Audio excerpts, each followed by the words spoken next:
Assalamualaikum warahmatullahi wabarakatuh. Perkenalkan, nama saya Riana Fisania, Fakultas Keguruan dan Ilmu Pendidikan, jurusan Bahasa dan Sastra Indonesia, semester 8.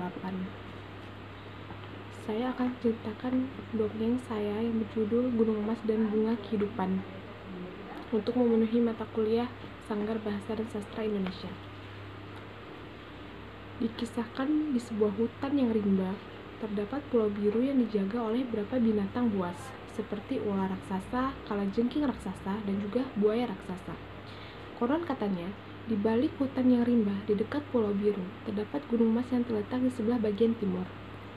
Di dalam gunung emas terdapat banyak berlian dan emas perak, dan juga bunga kehidupan. Bunga kehidupan adalah yang sangat diincar oleh raja, karena bunga kehidupan ini bisa membuat kerajaan semakin kuat dan hidup kembali. Tetapi banyak penduduk desa yang ingin mengambil berlian dan emas perak dan bunga kehidupan itu tidak dapat mengambilnya karena dijaga oleh beberapa binatang buas raksasa. Pada suatu hari, ada 3 gadis desa di desa Kalingan. Mereka hidup sangat sederhana.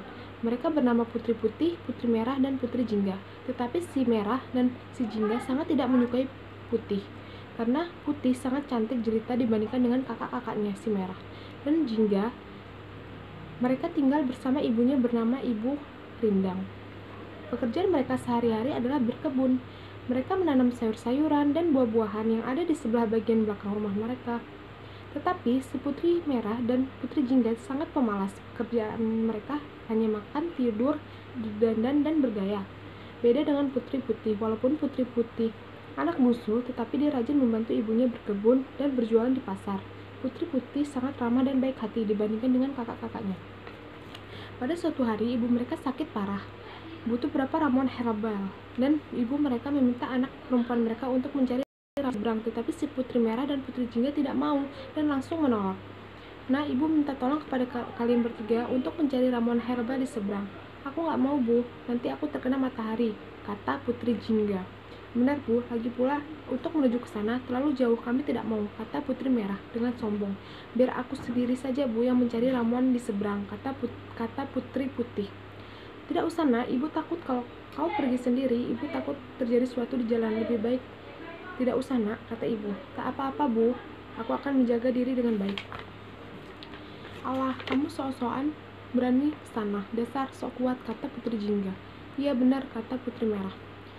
Bukan seperti itu, Kak, aku ingin ibu sembuh dan ingin mencari ramuan itu, karena dengan ramuan itu ibu bisa sembuh, Kak, kata Putri Putih. Ya sudah, pergi sana, kalau kamu bisa jangan kembali lagi, kata kakak-kakaknya. Akhirnya pada sore hari, Putri Putih berangkat menuju seberang dengan perlengkapan seadanya. Jarak yang ditempuh Putri Putih dari rumahnya cukup jauh, dia harus menunggu perahu layar sungai. Sesampainya di seberang, ia beristirahat untuk menikmati makanannya. Tiba-tiba muncullah monyet betina yang ingin meminta makanan Putri Putih. Ternyata monyet itu bisa berbicara. Hai manusia, aku lapar, bolehkah aku meminta sedikit makananmu? Kata monyet ajaib itu. Putri Putih langsung kaget karena monyet ini berbicara. Kamu bisa berbicara, monyet? Kata Putri Putih. Iya, aku bisa berbicara. Aku adalah monyet ajaib. Dan dengan sukarela, Putri Putih pun memberikan makanannya. Terima kasih, siapa namamu? Mengapa kau berada di hutan ini? Kata monyet ajaib itu. Namaku Putri Putih, aku tinggal di ujung desa seberang sana. Aku kesini ingin mengambil ramuan di gua seberang sana. Baiklah, aku akan membantumu. Akhirnya mereka pergi ke gua dan mengambil ramuan herbal itu. Sampainya di gua seberang, ternyata benar raksasa menjaga ramuan itu. Cara satu-satunya agar mengambil ramuan itu harus dengan melawan raksasa itu, dengan melemparkan terasi ke arah raksasa itu. Pas sekali si monyet membawa terasi dan melemparkannya ke raksasa itu. Raksasa itu langsung meleleh dan tidak berdaya. Sampainya di rumah, Putri Merah dan Putri Jingga kaget karena Putri Putih berhasil mengambil ramuan itu. Akhirnya pulang juga kamu, Putri Putih. Bagaimana caranya kamu bisa mengambil ramuan itu? Bukannya ramuan itu dijaga oleh raksasa? Ya, Kak, aku dibantu oleh monyet ajaib yang menolong aku, kata Putri Putih. Tidak masuk akal, kata Putri Jingga. Syukurlah kamu selamat, anakku. Terima kasih banyak. Maaf, ibu sudah merepotkanmu, kata ibu. Tidak, ibu. Ibu tidak merepotkan aku. Aku ikhlas membantu ibu. Akhirnya diminumlah ramuan itu. Seketika ibu sembuh dan kembali beraktivitas. Keesokan harinya ada pengumuman di kerajaan. Siapa yang dapat mengambil bunga kehidupan di Gunung Emas, jika laki-laki akan dijadikan saudara, tapi jika perempuan akan dijadikan istri. Raja mendengar pengumuman itu, Putri Jingga langsung menyusun rencana agar mereka bisa mengambil bunga kehidupan. Wah, kita harus bisa mengambil bunga kehidupan itu, kata Putri Merah. Bagaimana bisa, Kak? Di sana dijaga oleh binatang buas raksasa, kata Putri Jingga. Tenang saja, aku akan menyusun rencananya.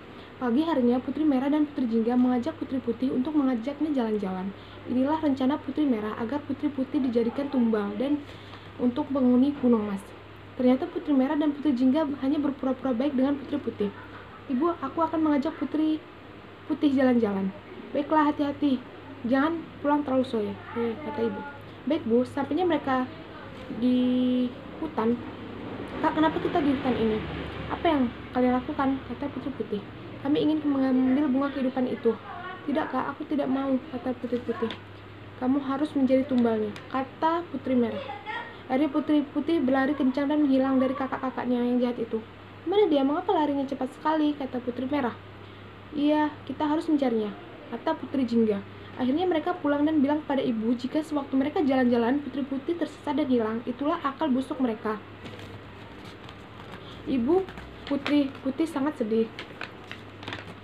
Setelah seharian berlari, Ibu Putih sampai di Pulau Biru di dekat Gunung Mas karena Putri Putih tersesat dan Putih bertemu dengan sahabatnya itu monyet ajaib. Putih, sedang apa kamu di sini? Aku di sini dibawa kakak-kakakku monyet ajaib untuk dijadikan tumbal, tapi akhirnya aku kabur. Aku akan menolongmu, Putri Putih. Saya mendengar bahwa kerajaan sedang membutuhkan bunga kehidupan. Bagaimana kalau kita bantu saja untuk mengambil bunga itu? Kata monyet ajaib. Bagaimana bisa? Tenang saja, aku akan menolongmu. Ada ramuan sebang di hutan di sana. Ramuan itu menghancurkan binatang raksasa itu. Jika mengambilnya adalah hati manusia yang baik, yaitu kamu, Putri Putih. Apakah aku bisa, monyet ajaib? Iya, Putri, kamu bisa. Akhirnya mereka berdua sebang untuk mengambil ramuan itu. Tak lama kemudian ramuan itu pun diambil oleh Putri Putih. Karena Putri Putih sangat baik hati dan juga tidak sombong, tak lama kemudian mereka ke Gunung Mas yang terdapat bunga kehidupan itu. Tetapi gunung itu dijaga oleh binatang buas raksasa. Mau apa kalian kemari? Kata binatang raksasa itu. Kami ingin mengambil bunga kehidupan yang ada di Gunung Mas itu. Kami tidak akan mengambil emasnya, kata Putri Putih. Tidak bisa, siapa yang ingin mengambil bunga kehidupan itu harus melawanku. Haha, kata binatang buas raksasa itu. Akhirnya Putri Putih dan monyet ajaib itu melawan ular dan kalajengking raksasa itu dengan melempar ramuan ke arah ular dan kalajengking itu. Tak lama kemudian, ular dan kalajengking itu terbakar karena ramuan yang disiram oleh Putri Putih. Dan akhirnya Putri Putih dan monyet ajaib itu bisa mengambil bunga kehidupan itu. Dan cepat-cepat mereka pergi dari situ. Dan Putri Putih sangat berterima kasih kepada monyet ajaib itu karena sudah membantunya. Sampainya di rumah, Putri Merah dan Putri Jingga kaget mengapa Putri Putih bisa kembali ke rumah. Akhirnya ibu sudah lega bila Putri Putih kembali ke rumah.